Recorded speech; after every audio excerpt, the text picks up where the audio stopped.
There we go. You open this door with the key of reason. Beyond it is another dimension. A dimension of truth. A dimension of freedom. A dimension of joy. You're moving into the land of both the ideal and the real, of the possible and the actual. You've just crossed over into the Capitalist Corner. Where reason meets reality, welcome to the Capitalist Corner. Welcome to the show, folks. As you can see, we have the great James Stevens Valliant with us today, here to enlighten us with all his wisdom. As you can see, if gray hair is an indication of wisdom, then Jim has got it in spades. We have a lot to talk about today, but first, let me just say that... Okay. What the hell was I going to say now? I have no freaking clue. Oh, this show is in no way affiliated with the American Capitalist Party, although Mark Pellegrino and I are chairman and vice chairman, respectfully. Please like, share, and subscribe to the show. Share it from YouTube to all your favorite platforms, and everything will be great. Jim, we got a lot to talk about. So first, I want you, Jim. The Trumpster keeps bombing boats. That's really disturbing. Isn't that, of all the headlines, and there have been some disturbing headlines of late, that has to be one that should I'm strike looking for an argument. I want someone to give me an argument for how it's not murder. That's what I'm looking for. Well, see, that's the whole point. There is absolutely, we talk about the due process for under current immigration law, even before Trump, there's precious little due process for immigrants. There really is. You don't get a jury trial. You don't get, you know what I mean? There's precious little due process. But when we're talking about blowing out speedboats on the Caribbean, on the so-called international high seas, we're talking about zero, zip, zilch, nada due process. They're just killing people based on the executive branch's decision that this guy is dangerous. And it's not even war. It's not even a military threat. I mean, a Facebook memory popped up with me the other day, and it was me complaining about Obama killing Americans abroad, because Obama did, without congressional authorization, in countries where he had no authorization to do this, with drone strikes. He aimed for one guy, killed 3 other Americans just in one strike, right? But he ended up killing innocent people abroad. Now, I complained bloody murder when Obama did that. This is now taking it to a new level. The excuse, although it's conceptually very similar, Trump seems to be stepping that up and not minding that if he kills even more innocent people, whether they're foreigners or Americans, I don't even know, because I don't even know who's on the boats. These could be fishing boats. I don't know who the hell this is. But we are not in a state of war with respect to even drug. Let's say you're a drug smuggler. Okay, fentanyl does not come from Venezuela, by the way. But in any case, let's say you're even a drug smuggler. That's a criminal law matter. That's a domestic criminal matter. It is not international warfare. So Trump, again, is, I mean, as I keep pointing out, we've gotten here step by horrible step. And Obama played his role in doing that, just like rule by executive order, step by step, and Obama played his role in that, like many previous presidents. But Trump seems to be taking it to a new level. And what is upsetting to me about this is that it is murder. You're exactly right, with zero due process. And they say, well, it's on the high seas, so we can do anything we want. Oh, really? Now you sound like one of those child molesters who takes a yacht out to the high seas so you can molest children. Really, honestly. So what you're saying is you can get away with anything you want out on the high seas, Mr. Trump. I didn't even know that was a thing. Oh, yeah. Well, what's his... L. Ron Hubbard, the guy who found Scientology. There were stories about him doing just exactly that with little kids. No, and that's what they'll do. They'll go out to the international waters so they can do gambling. When you go on a cruise ship, for example, when they get out to a certain spot, they can say, we're now outside of any national laws. We can engage in gambling. No, this is a well-known phenomenon. It is anarchy out there on the high seas. It really, really, really is. Now we have certain, agreements with people about how we use things, but look, the War Powers Act is obviously being flouted here entirely. We need notifications to Congress. We need Congress to give the thumbs up or thumbs down. That is a more than 50-year-old law now that Oh, limits see, that's the Jim. power. This is where you're going to drive me freaking crazy with the 50-year-old law, because what we have is a law that is 237 years old, right? We have the United States Constitution. Congress can declare war. Full stop. There's no exceptions. Now, since the Bush administration and the Cheneyites, they've been arguing for more and more executive authority. Well, let's go. We have to trace it back further than that. Presidents have always claimed the ability to take military action even without congressional authorization. And the Constitution seems to imply that there are conditions under which that can happen. But you'd have to have a military invasion that happened so quickly that Congress couldn't meet. So the point is, it's meant as an emergency thing in real war. So if there's no real war, no real insurrection, a president, even with his plenary powers under the Constitution as commander in chief, has no authority to just start killing people on the high seas. So it is true that Congress should declare war, and any sustained effort when Congress can meet, it seems to me, is unconstitutional. And we also have a law, because the Korean conflict and the Vietnam conflict, the presidents were, he was bombing in Cambodia, Johnson and Nixon and shit like that. So, excuse my language. I know we're supposed to be better about our Persephone's not happy with that language. She just really got upset with you. I'm very sorry. Forgive me. That kind of stuff was being done by presidents during the Cold War, for example. And so they passed, in the wake of the Vietnam War, limitations on the president's stat, which is, again, under the Constitution. Congress has the power to create laws that limit even this emergency status power that the president has. You better report to us if we're still operating. You don't forget about us as a branch of government. And that was the War Powers Act. So it seems to me that this is flouting, as you point out, the Constitution. And there I would start by saying, this ain't a war. This isn't what the Constitution envisioned for a president being able to deploy the military in an emergency fashion. That should require an invasion or an insurrection. On the other hand, we also have a War Powers Act because presidents have used their plenary power as commander-in-chief without congressional authorization in our past. Obama, like I say, he killed people, Americans. Anwar al-Awlaki, right, is who we killed. That's right. And it accidentally killed 3 other Americans, if I'm recalling correctly. But Jim, Trump says we have legal authority. It's in international waters. We're allowed to do it. That's just pure BS. Well, it's like saying you in international waters you can commit atrocities and child molest and murder willy-nilly. Yeah. And that's exactly what's going on. So this is interesting here. So Greg Lewis asked this question, and you're the legal expert here, so we're going to defer to you. It says, piracy under the law of nations. Whoever on the high seas commits the crime of piracy as defined by the law of nations and is afterwards brought into or found in the United States. He then asked, why wouldn't the same apply here? That's the thing. Piracy is a crime. This is criminal law enforcement, whether it's drug smuggling, which I don't believe in drug laws, okay? I think they kill people. I think we kill people way more with our drug laws than drugs kill people. On the other hand, and I don't think it's within the federal government's authority, by the way, to control drug traffic.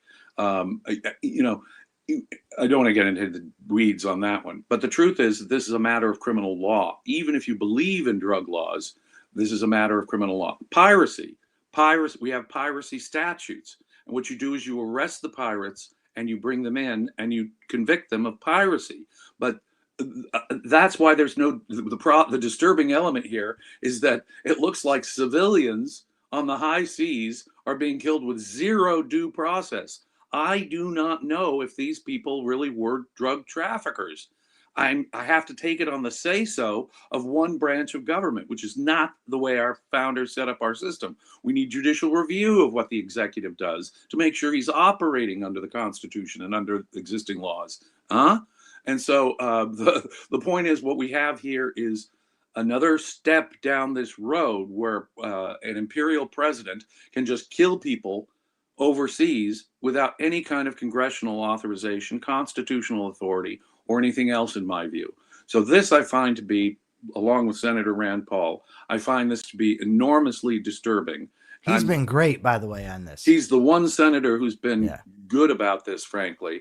I know Democrats freak out, but they freak out in their own ways and ignore, for example, Obama. Rand Paul has been consistent. It was wrong when Obama did it. It's even more wrong here when Trump is doing it even worse. And that is the correct approach. That's why we have due process. There's no due process, not even the due process we give to illegal immigrants. So listen to this, and this, I'm sure you're going to see it, but I want to get into the problem here and how this issue here is just one indication of the principle I'm getting at here. So according to Richard Hanania, I don't know how to pronounce his name, but there's been a poll taken. In 2024, only 33% of Republicans agreed the president should have the right to hire only officials who agree with their policies. Democrats stayed consistent through that time until now. He doesn't give what their position was. Now, 64%, nearly double, 64% of Republicans say the president should have the right to hire only officials who agree with their policies. Now, my interest in this story, Jim, has really nothing to do with who they're hiring. It has to do with the tribal mentality of changing your mind based on who happens to be in office. That is the real problem. And that's the big, big problem we have here in America. And it's not just the citizenry. I remember Obama talking about before he was president that anybody voting to raise the debt ceiling, it was unpatriotic. But then when he was president, he insisted that everybody had to raise the debt ceiling because otherwise you were just a real scumbag. You know what I mean? So they do this and get away with it, but this illustrates the importance of principle, right? Oh, Trump has them under hypnotic spell. Republicans who used to be the small government party, Republicans who, 50 years ago would say, hey, aren't we giving the executive branch too much unlimited power? Now the Republicans have Trump. Since he's in charge and taken control of the executive branch, well, no. Now our opinion has completely changed because Trump's in power, and now he can do whatever he wants. Now, theoretically speaking, our government should be, 90% of what our government does is unconstitutional. So our framers envisioned a very different system, and the power to appoint implied, and I think correctly, a degree of a power to remove. And the Supreme Court has been consistently moving in the direction of saying, wait a minute, Congress, you can't create executive agencies that don't have executive oversight. So the president does have authority to fire policymakers. Now, remember, let's take civil service off to the side. There was a time between George Washington and Andrew Jackson where presidents could completely fire the entire federal workforce and put in everyone who were donors and supporters. It was called the spoils system. But back then, the federal government was so much smaller, and the government was... So, in one sense, should all executive officers follow the current executive's policy? Yeah, that's why we elect presidents. He's in charge of the executive branch. So in one sense, absolutely.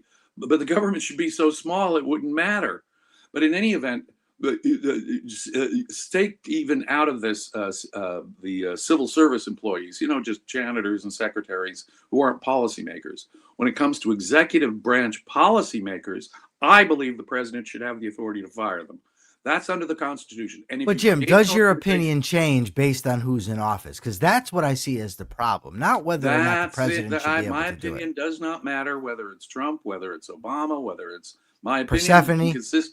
My opinion, Persephone, I would listen to at least. But the point is that hear her side of the matter. In any case, I think she's far more rational than. But in any case, no, my opinion. That's the thing. It's like killing people on the high seas. My position has not changed. It does not matter whether it's Obama drone striking Americans abroad without any due process, or Donald Trump, who's now killing more people in the name of the drug quote war, which isn't even a war. In the drug war, just killing people in boats on the Caribbean without any due process. That is really disturbing. My position hasn't changed on that. My position has not changed on presidential appointment and removal power for policymakers. Yeah, If you it's, create an executive agency and you say it's unaccountable to anybody, then what you're doing is creating a fourth branch of government that Madison did not envision, namely the bureaucracy.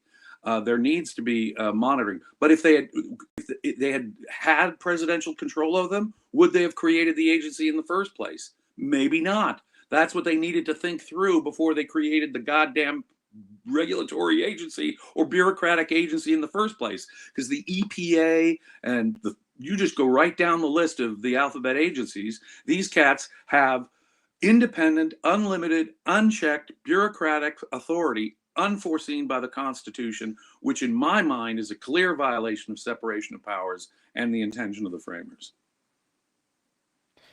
so I remember, Jim, when Obama was president and giving executive orders left and right. And one of the executive orders he gave was the DACA, the Dreamer votes. Dreamers. And I was so aggravated with all these damn executive orders coming from him.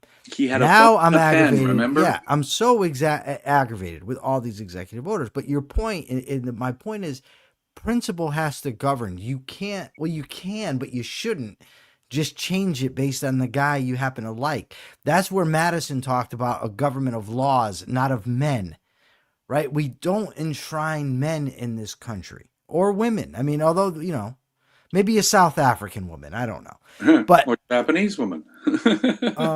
no, I'm just looking at the South African woman. Well, Japan has just got their first female prime minister. No Japanese woman is making googly eyes at me right now. Oh, well. Or telling me that they want to have executive authority over me, as Persephone told me in my DMs. Now, I want to make my important distinction. While I think presidents have a right to have policy-making officials in the executive branch who reflect his policy, when the president's executive order transcends something like that and goes into reshaping the law itself, now the president has intruded on Congress's authority.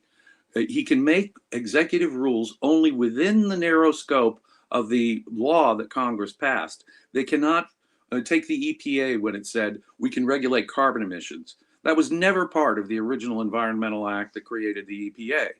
And they can't just EPA can't just define their own authority. Nor can a president, by the way, redefine its authority that goes outside the scope. And Obama did that, Biden did that, Trump has done that. And so what we need to do is we need to return to a system of separate powers where presidents can't expand the authority which would otherwise take the legislature, the Congress, to create, even assuming, and all of this is predicated on a corrupt view of the Commerce Clause, by the way. But in any case, the presidents just can't write laws that extend the power of executive agencies. They can control the policy and create rules of how to, prioritize their discretion within the scope of a congressionally passed law. But you see, neither side looks at this coming back to square. What you really say is the bottom line. No one looks at this in terms of principle. Very few people look at this in terms of our constitutional order and what is really mandated by the Constitution. And they're perfectly inconsistent. The people who supported Obama are now some of the loudest voices attacking Trump. Some of the loudest voices defending Trump now were some of the loudest voices complaining about Obama. And they both killed Americans abroad with zero legal or constitutional authority, as far as I'm concerned. And when you start heading down that path, it gets worse and worse. And Trump is taking it to the next level. Now it's drug law enforcement with zero due process out on the high seas, because the high seas are the Wild West anarchy. Anything goes. Well, then you can do anything you want on the high seas, right? Is that it?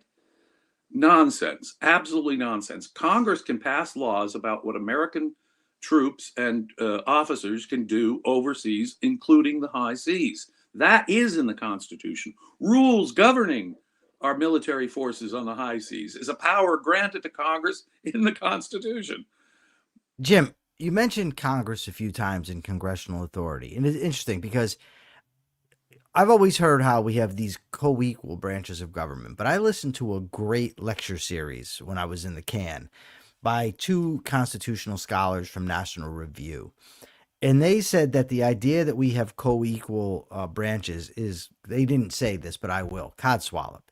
They said ultimately Congress has more authority than the other two branches, but given the Constitution. And I think that's right. I think it's true. And once I thought about it, I said, you know what, that makes sense what they're saying. Well, the correct term, I think, would be to say independent in its sphere, inviolable in its scope of authority. Yes. Now, the scope of the authority given to Congress is way more than the scope of authority given to the other two branches. But for decades, and maybe even longer, but decades as far as I know, Congress has just continued to delegate its authority or hand it over to the president.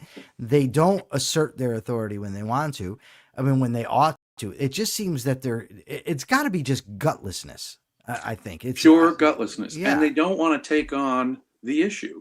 That is to say, we haven't had reforms in our immigration law for decades now. And it's presidents who are creating the law. You pointed out Obama with DACA. Now we've got Trump doing what he's doing. So the point is, wait a minute. We did not elect the president to create immigration law. Look, you and I both know immigration law, federal immigration laws are unconstitutional. We may want some reform there and some authority there, but the point is they're going all the way back. They're unconstitutional. The Supreme Court just gave it to the federal government by sheer fiat, saying, well, all the other countries in the world have it. This is part of being a country, and so you can control immigration. That was literally their argument 150 years ago when the first federal immigration laws came in. But the point is, Congress makes even if we reach the point where we say, okay, Congress makes the immigration laws, it's Congress that makes the immigration laws. It shouldn't vary so radically from president to president. That is disturbing. That is a disturbing assault on our constitutional system when a change in the president changes our effective immigration law. Biden, I will grant you, more sympathetic, but not completely, because he was letting criminals and terrorists in, as far as I know. Not that that's the significant problem with immigration, don't get me wrong, but Biden ignored federal law. Trump is expanding federal law. Obama changed federal law.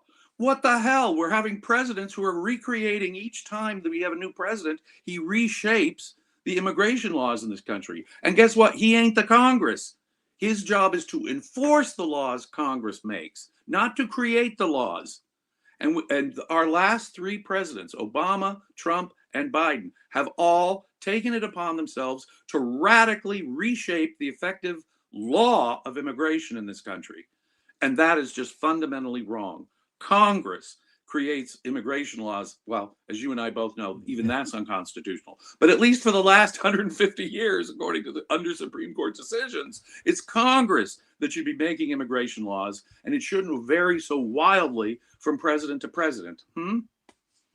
See, now, so I got a couple of things I want to say. But first, I want to ask you, how about those hippos? You know, you wanted to see the pandas. I did. And the pandas were cool. That one panda sitting on his back and just what a life. Yeah. Contra Mark Pellegrino, let me tell you, these pandas are not being abused. You should be so lucky to live like this panda, laying on his back, stuffing his face with bamboo all damn day, 80 pounds of bamboo. Right. He's in there with a female in an obviously panda-like environment. It's we who had to go through this tropical, environment that they lived in. And he looked happy to me, jumping on that bamboo, man. So, but you're right. The hippos were oh my God, because you're up close and just, that plexiglass, and you can see under the water, and you can see the size of these monsters. My God, placid as can be, but I wouldn't want to run into them in the wild. No, but I'd like to see him through that glass, as with the tiger, that roaring tiger. Oh my God, the tiger. Yeah. But Jim, the lady in the aviary tells us, don't point. The birds get upset when you point. Now, the birds are loose. They're not behind a cage. We've got this crazy bird 2 feet in front of us, and Diana just keeps pointing. This bird then gives me the dirty look. Like, hey, we got to go, man. This bird was pissed at me. I'm like, hey, Go after the chick. She's the one pointing. But okay. We had a great time at the folks. What we're referring to is the great time we had at the San Diego Zoo a few days ago. Oh, what a great zoo. I've been to now the Bronx Zoo and the San Diego Zoo, and the San Diego Zoo blows it out the water. It's one of the best in the world.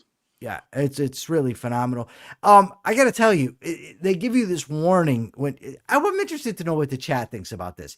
They give you this warning when you're near the lions. They say, be careful because the lion has a 7-foot spray area. So it can spray. And I'm thinking, wow, what a great story that would be.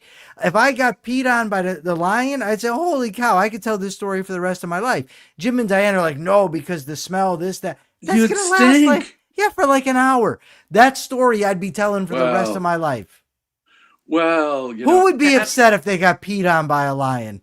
Well, and I hear that when male cats do spray to mark their territory.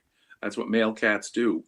Even domesticated cats. So it's going to make me its territory? Well, that's what they're doing. They're saying, "Get the hell out of my territory." Diego says the spray is not pee. It's a chemical, though. I think that has some urine in it. You told me it was pee. Did you lie to me about this? It comes out the pee hole, and what?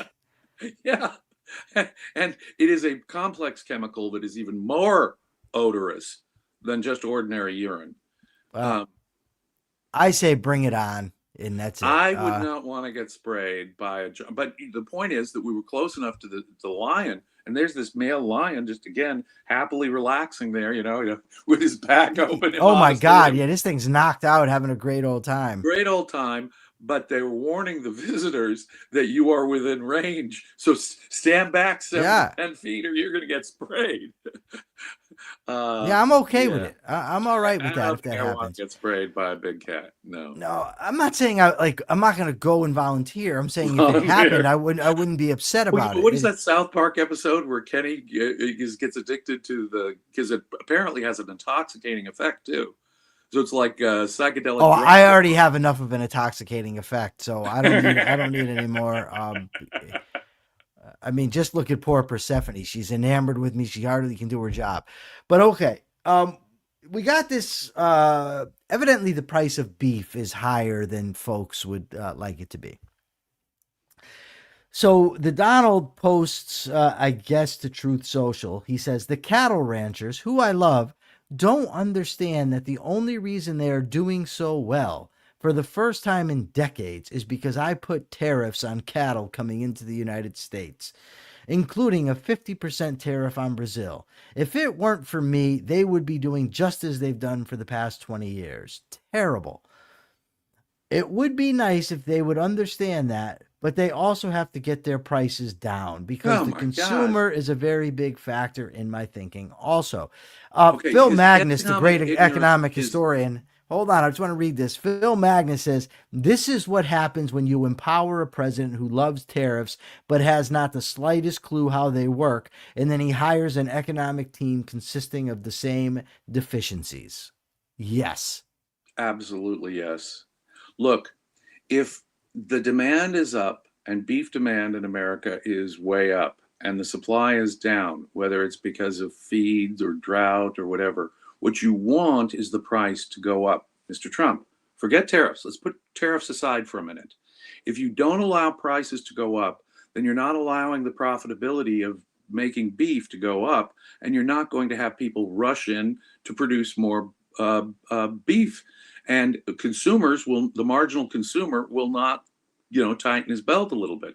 When the prices, little Austrian economics background here. Let's start at the end with his idea about keeping prices down. No. If American beef demand has been rising considerably in recent years, we have had recent droughts and feed shortages, supply chain problems. So what does that do? It drives the price of beef up.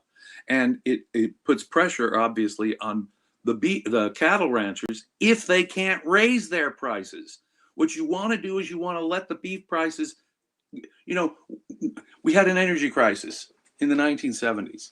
because we had these price controls that kept petroleum prices artificially low. So we had rationing, gas lines, you name it. How upset Reagan, were you waiting in those gas lines when you were driving your caddy back then? I wasn't driving. I was driving a Pinto, an explodable Pinto, as you know, back. Oh yeah. So in any case, but you'd have to like odd and even license plates on the day you could get gas at the gas station. They had rationing. Ronald Reagan comes into office, deregulates the consumer price of petroleum, and boom, within a year we've got a glut. And that's what would happen with beef. If you, Mr. Trump, get your regulations off beef, tell the beef manufacturers to do what's in their interest price-wise, and guess what? We'll get more beef. But the worst thing you could do for beef, now let's go back to the tariff thing. In the meantime, if we have a beef shortage and Americans want beef, telling them that they have to pay a higher price for beef abroad, whether it's from Brazil or Australia or whoever else is growing the cattle, raising the cattle that we need, then what you're doing is you're making the American consumer's life miserable. The only way to contain that rise in cost, the only way to make it affordable and to increase the supply would be to open up to foreign. So if we're not making enough of it here and you slap a tariff on it, you're hurting the consumer. And then you're asking and threatening beef cattle ranchers, you better not raise your beef prices, which is totally against their interest and makes no economic sense. Where are they going to get the money to increase capital investment so they can get more cows if the profit doesn't go up? But in any case, in the meantime, let's slap tariffs on the people who are providing beef to the American consumer. So if we're not making the product and you're just putting these tariffs on everywhere. So every part of what Mr. Trump said there is absolutely wrong. The impact of tariffs, the impact of price, the effect on the price system, and what the price system is all about. Mr. Trump announces his thorough economic ignorance every time he opens his mouth about tariffs. And in the case of beef, it's obviously what he's proposing here is counterproductive. Let's jack up the prices of foreign beef, and let's ask domestic cattle makers not to raise their prices. Nothing could be more designed to reduce the availability of beef to the American consumer, eh? Jim, I just got a notification that I'm being charged $115 here for my subscription on X. I'm not happy at all about that, but whatever. I agree. $115 for an X subscription? Yeah, for a year for the check mark. Yeah, the little check. Oh yeah, verified thing. Yeah. But I got to do some switcheroo shit here in a minute. But anyway, yeah. What the hell was I going to say? I was going to say something. This Trump character here. Now, at first he really is messed up on economics, though, folks. Well, it's not just tariffs or prices or anything else. But it's not just the economics, right? It's his view of himself. That's the problem. He's the one that's going to control the business in the country. He's doing them a favor with tariffs, but now they've got to reciprocate. They've got to lower their prices. It's just his view of himself as the all-powerful how do tariffs do if you're trying to protect a specific industry with tariffs, how are you, quote, doing them any favor if they can't raise the prices? That is to say, the whole point is you've taken cheaper beef and made it more expensive to make them more competitive. So the whole idea of your tariff, man, to protect the local beef, well, how do you suppose, Mr. Trump, Mr. Tariff, how do you suppose that tariffs actually help a specific targeted industry? Now, it hurts all consumers to protect that targeted industry, but the way you're protecting it is so that they can raise their prices or keep them high. I mean, he doesn't even know the effect of his tariffs. He's pretending that the natural and probable consequences of his tariffs won't happen. And so he's on one side jacking up the tariffs and on the other side saying, well, don't take advantage of it, local beef makers. Yeah. Does he even think through what he's saying, or is it just sheer nonsense coming out of his mouth? I think he has a view of himself as the all-powerful guy. I got to look at my phone so it can open up my bank thing. But I think that that's what? Hold on, Jim, tell a story or something. Okay, never mind. I think that it's his view of himself, and I think it applies across many spheres, not just this one, not just the economic sphere. I've got to transfer some money. Once I'm done transferring this money, I'm going to tell you something. So talk to the people, Jim. Tell somebody something.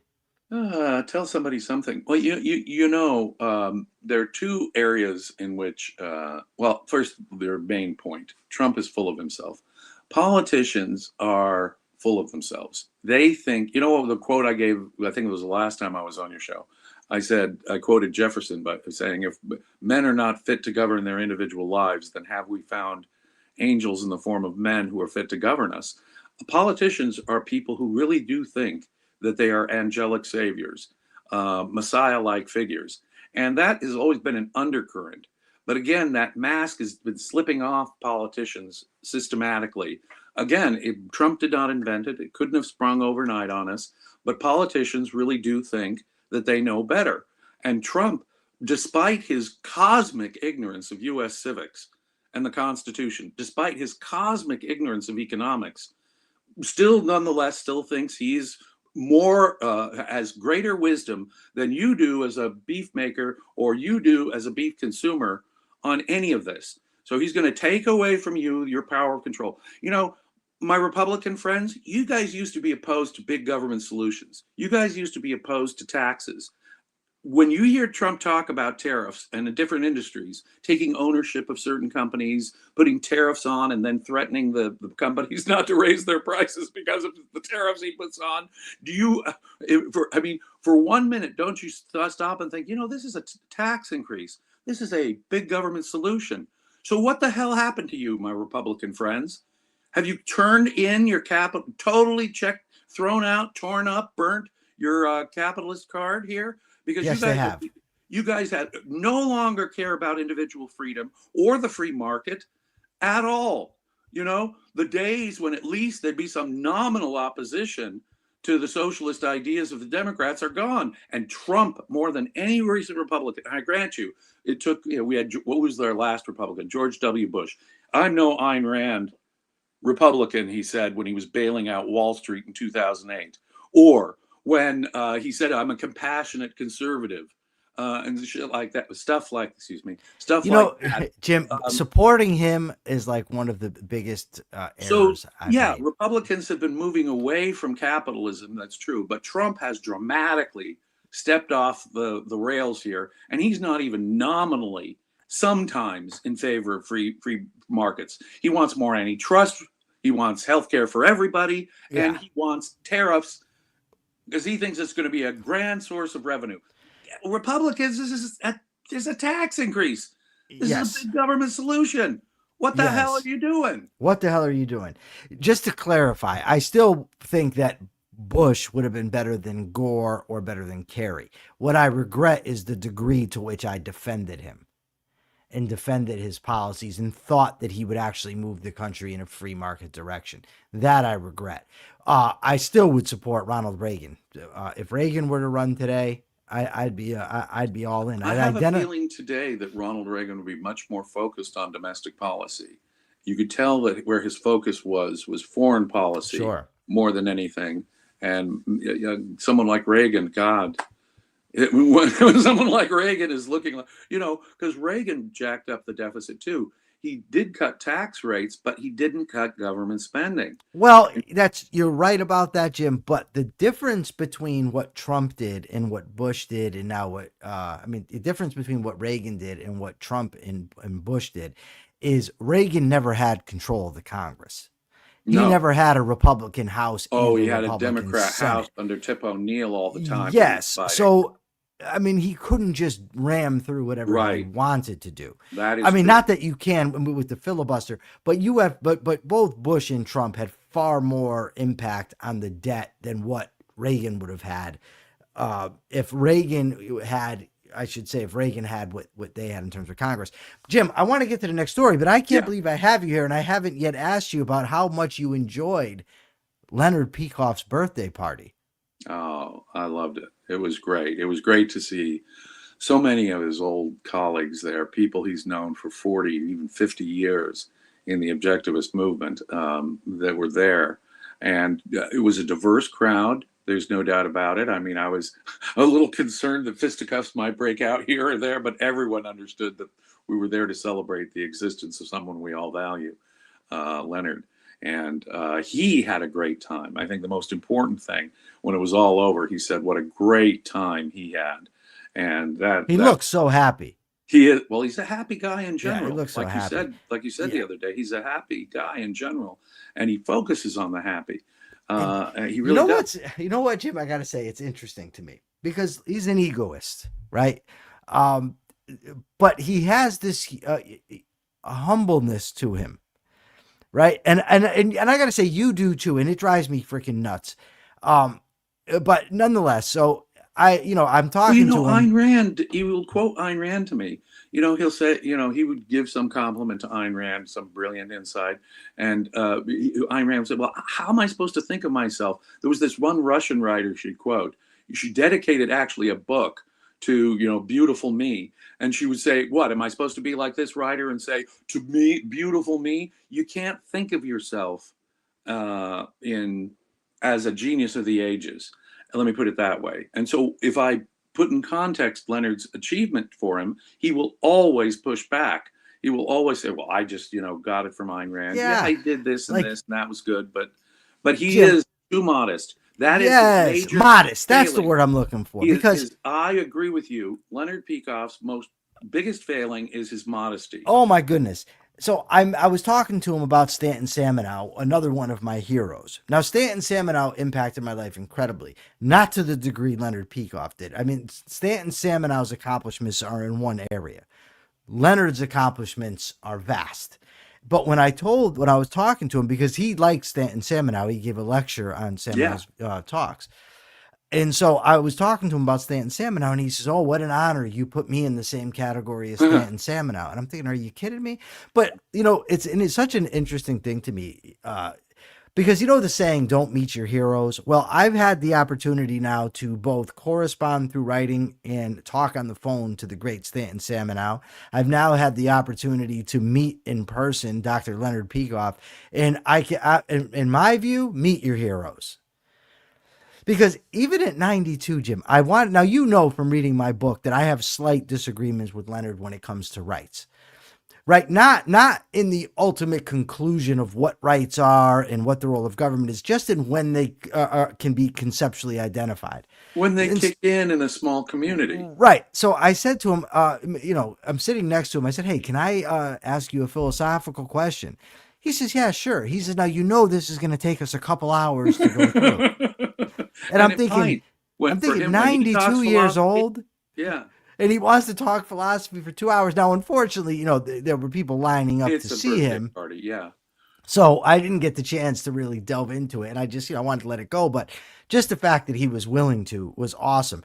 So we have a question here. And this was addressed. Capable. I've done that. Leonard, can I ask you about this? And it will, believe me, he wasn't exaggerating. It will inspire him to then go off on maybe more than 2 hour plus. Sometimes it's just a half hour. Sometimes it's a 2 hour discourse on my question. So yeah, whether it's about logic or politics or whatever, he is still Leonard Peikoff, man, and still has profound insight. And it's whether or not I agree, because I have arguments with him too, like about immigration, and whether it's on something we agree about or something we disagree about. The man is capable. I mean, the lies that have been told about his mental state, I think are obvious to everyone who was at the party, and that's one of a good upshots. Well, so is the idea that he's, there's two things I know now. One, he's with it enough to hold intelligent conversations and give speeches that I thought would be boring, but actually ended up interesting me. The one about rag music. At first I was like, oh my God, I got to listen to this. But then I ended up enjoying it. So that is true as far as his coherence and the fact that the idea that he's being isolated with all those people. And that kind of brings me to this question here. So I Like Number says, any comment on Brooks' claim that Peikoff still seems to be backing Trump? So I actually read this claim the other day on X. So I went and listened to Yaron's podcast. The claim that was in writing about what Yaron said and what Yaron actually said were pretty far apart. So what he actually said when he was asked about talking to Leonard, he said that Leonard was ribbing him a little bit about Trump. He said he knew Leonard was trying to goad him, but he said it was like something that an old friend would do, like screwing with him, basically. Exactly. So he said he was doing that. But, But he if said you brought he up said, Ukraine policy or now even Israel policy. well, Jim, you gotta tariffs, let Jim. You're gonna get into that. But so then, Yaron said the impression that he got is that Leonard seems to be still endorsing Trump. Yaron did not come out and say, Leonard Peikoff told me he still supports Trump. He said it was the impression he got, and that's how it seemed. And by the way, this was not a extended 2.5 hour conversation on the topic. No. It would have been, nobody got that kind of time to talk with Leonard. It was brief. So Yaron gives his impression, and everybody jumps on it. And by the way, the people jumping on it, not you, I like numbers because I don't know your claim, but there's he who shall not be named in every other context talks about what a liar Yaron Brook is. Now, I'm not saying he's a liar. I've never known him to be a liar, right? No. I have not known that of him. So this thing here, the guy who always calls him a liar, but now lies about what he said in order to vindicate what he wants to believe, is trash. So what he said is he has the impression. Now, he also said, based on Ukraine, he could, he thinks he would change his mind or could change his mind, which, by the way, is what Jim said did change his mind. And back in months ago, we were talking about you. I remember once he was just fuming mad about the way Zelensky was dressed down at the White House and Trump's seeming betrayal of Ukraine. That's what triggered him. He was always opposed to, say, tariffs and stuff. And he didn't quite realize, I think, the extent of Trump's aggressiveness with tariffs would be. And he certainly didn't anticipate. And now with even Hamas and stuff and Trump. So the point is that while he's highly critical, and the point is, I've really soured on Trump. Leonard told me in his breakfast room. And I said, well, can I tell people that? He said, absolutely. You can tell people that I've soured on Trump. And I posted that at what he's ribbing Yaron about is he has heard and read some objectivists who were, hey, we should have voted for Harris. Now, on that point, I think if the election were still held today, there ain't no way he'd vote for Harris. And so if you're going to force him on something, he say, who's slightly better? I'm not going to get into that. All I can tell you is that he is emotionally critical of Trump on certainly on certain specific issues. Jim, please clarify what you mean by emotionally critical. He is intense about saying, but it's a rational critique. I don't want you taking out of context. No, of course. And Leonard's emotions always have a reason. I mean, he's a very introspective guy too. But the point is that when I mean emotional, I mean it gets him angry. There are certain things Trump has done this year that have made him downright angry at Trump. And this is a point that I make. It's not a question of who you vote for. And objectivists can rib each other about who they vote for. And that doesn't make you an objectivist or not an objectivist. Objectivism is not about who you voted for in the last election. Objectivism is the principles. We all share, I presume, if you're a real objectivist, the end state goal of what we want, the ideal state. Now, how we best survive and get there is a matter that reasonable minds can differ about. So if someone gives someone a hard time because they voted for Trump and they're an objectivist, or someone gives someone a hard time because they voted for Trump because they're an objectivist, I hope that can be perceived as intra-objectivist ribbing. Believe me, what Leonard was impressed about was how positive Yaron was to him. Nothing but positive, nothing but friendly interaction. And if there was any kind of joking that way, it was good-natured ribbing. Which is what Yaron said, colleagues, by the way. Between old colleagues. I mean, they've been friends and colleagues now for 30 years. So he's going to, and Elan Journo, who was so helpful in working on his radio show all those years, or Catherine Dickerson, his secretary from the 1980s. It was great to see people that have been colleagues of Leonard's for decades there at that party. And that's the main thing. And whoever you voted for, friends, we put that aside at the party because we were there to celebrate the existence of a great man. Yes, we were. Now, what was the next word? Oh, to some not so great men. Greg Lewis, thanks for the link, by the way. Yeah. No, not you. I said Greg Lewis. Yeah, Thanks for the I'm link. And you thanking said, Greg yeah, Lewis. you don't know what link he sent me. Oh, I thought it was about what you just said. Or was it totally disconnected? He sent it to me on my messenger. Okay. Well, I But presume you don't know he said it what's 'cause it. it had some connection to what we just said. No, it's this new podcast. Oh, well, geez. Now you're bringing up irrelevant things. Now your mind is wandering. It is wandering, and I need to get to this other story here. Okay. What the hell story was it? I don't even know. Okay, let's find it. It was important. I wanted to talk about it. Oh, here it is. It's from Reason magazine, and it says Homeland Security won't stop lying about who immigration enforcers are arresting. And, they chronicle them all. I don't want to go through it all. I'm going to post it to X right now so that anybody that wants to read the article can read it. It's there. Okay. But what the author says, CJ Ciaramella, I think, wrote it, is that in all his time, he said all politicians, governments, they lie. But he said he's never seen it to this degree. Now, he does document it, and I think that's great. But what I will say is this. One thing that I learned from the aforementioned Dr. Samanow is that you could have somebody, you say, well, we have the concept of crime, right? And you might have crime being a guy who runs a stop sign or a guy who commits a murder, right? Now, those are two very vast extremes. They're both crimes, but Samanow's point is that the guy who runs a stop sign once in a blue moon is not on the same level as the guy who's consistently committing armed robberies. They're different. Right. Right. Even though that you still have the one concept that unites them, right. You have to delve into particulars to really understand. So what I see in Trump, and I've often said that he reminds me of a caricature of a politician because everything's exaggerated.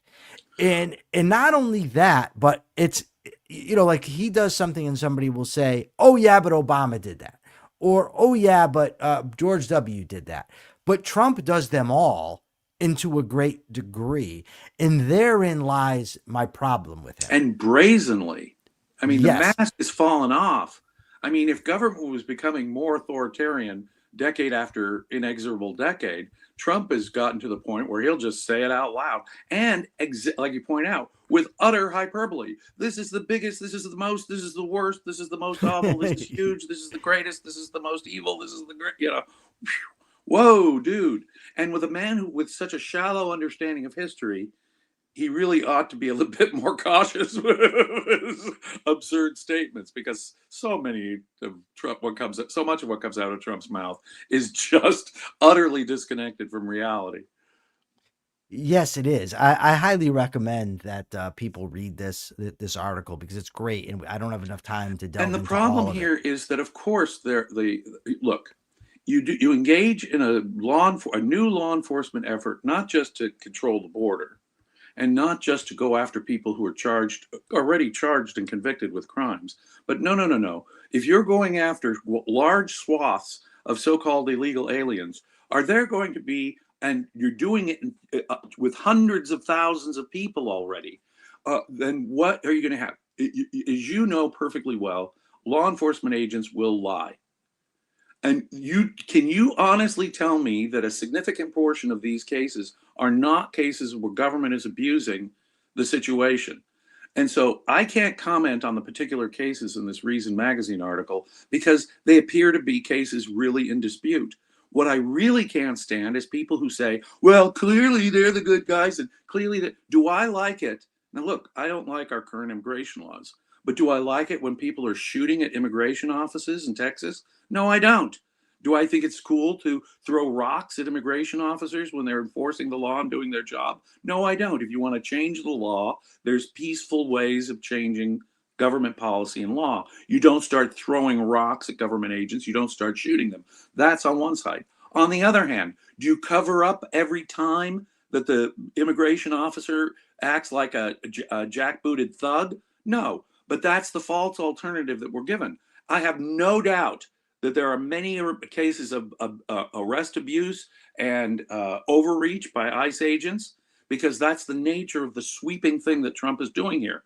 I know that tourists are being detained improperly. I know that there have been U.S. citizens that have been detained improperly. And I know that there are all kinds of cases here where the law enforcement says one thing and the people say another. The people say, I've got the footage. And the other people say, no, well, we've got the evidence. Well, first of all, I am sure that there are numerous abuses that ICE is engaged in right now. And Republicans are doing nothing but covering it all up and focusing only on one aspect of this. And are there cases where people are shooting at ICE agents because they don't like what they're doing? We've got guns too, says an elected official. Oh, wow, so you're going to use guns against ICE agents? Now, I don't think it's time for a rebellion like a American Revolution or Civil War. No, I don't, because that's what they're calling for. Because Trump did not invent the immigration laws. Obama did deport 3 million people. And now I don't like it, but it is the law. So if you're going to take up arms against ICE, I oppose you. If you're going to be uncritical and say that all of these ICE arrests are just copacetic and dandy, then I'm going to be critical of you.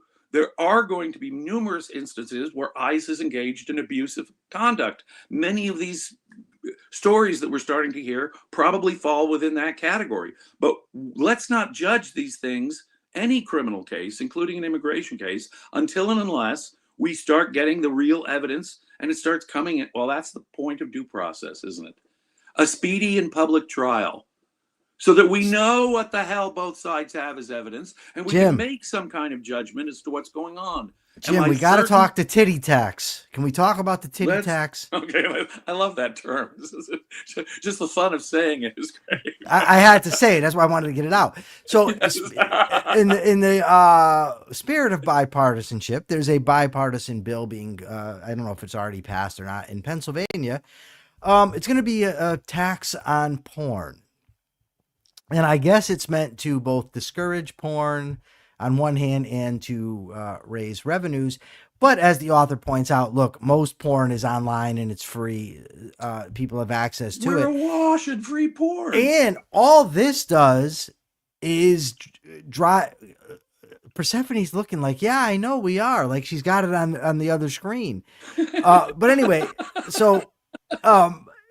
but the point was, she could sue you for defamation, you know. Well, I don't know. She is South African, and all I would have to do, to be honest, I have the evidence right here. The way she looks at me, come on. But anyway, so, but on the one hand, it's going to discourage people from going to the online porn, and I mean to the bought for porn, and drive them to other places, and it's also going to create more seedy type porn, like their laws do with everything else. So put sex workers more at risk of being exploited, abused, etc., etc. It is the drug laws that give us dirty needles. It is these taxes against porn that is going to really start making a seedy and a situation where the people who are making it are not really getting their rights protected. Absolutely. You want to drive this into the sewer? Now, I'm not a big fan of porn. On the other hand, if you want to make it even seedier and more distasteful, do this sort of thing. Exactly. And this is the quote of the day right here. I'm old and on a fixed income and shouldn't be taxed on my porn. Taxes are wrong. The sin taxes, they try and say, oh, sin taxes, aren't those good? No, they are not good. They're really not good. People who buy tobacco in California are really funding the Medi-Cal system, our state poverty medical program. They're funding it to a huge tune. But people, guess what? People are still smoking in California, even with the high price. And what are you doing? You're creating these other markets. And at some point, you'll just create a black market. And what you'll do is subsidize, organize. White smoke too, Jim. White smoke. Yeah. All right. I got a dentist appointment. Jim, give the capitalist thought of the day. With these No Kings rally last weekend, I just want to say that it is not my practice to join in protest of authoritarianism with authoritarians. So I was not out there protesting no kings with a bunch of communists. On the other hand, we should have our own kind of protest against authoritarianism. And we should be able, as capitalists, to be able to crank out, whether it's Obama trying to rule by executive authority, saying, I've got a pen and a phone, or whether it's Donald Trump, who's pushing out executive orders faster than, the factories can push out widgets. This guy's, so if we don't like rule by executive order, if we don't like a president with authoritarian power, then we need to be consistent. These conservatives who are defending it under Trump and are now newfound lovers of government, presidential executive authority, are hypocritical SOBs who never understood the principle in the first place. And the people who didn't mind under Obama and are complaining now about Trump and saying no kings, they're just SOBs who never understood the principle. They're erstwhile enemies of kings and authoritarians. We need to create a consistent movement against statism, against strong executive authority that transcends whether it's a Republican, whether it's a Democrat, whether it's Obama, whether it's Trump. Authoritarianism is obviously the opposite of what the original founding system that we were founded on was all about. Limited government power, limited executive authority, but a limited government as such. That is really the only way to start rebuilding a capitalist society in which we're free. Yes, we don't have kings. That's what the American Revolution was all about. But if the current king happens to be in your party, it's not an exception, folks. You have to be principled. You have to be consistent.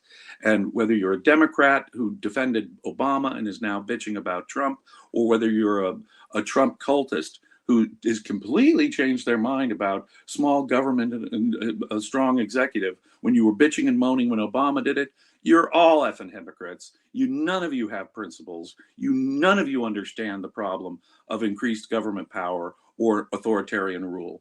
And this is how America, step by step, by inexorable step, is descending into authoritarianism before our very eyes. Before our very eyes. I didn't think it would. I was a little pie in the sky optimistic maybe 40 years ago or so, thinking, no, Americans are still Americans at heart. They'll fight back against government when it gets too big. No, I was so wrong. I was so wrong. Unfortunately, Americans do not have. Socialism is on the rise on the left. Christian nationalism is on the rise on the right. And every decade we get farther and farther away from a system of individual liberty, limited government, because that is what capitalism is all about.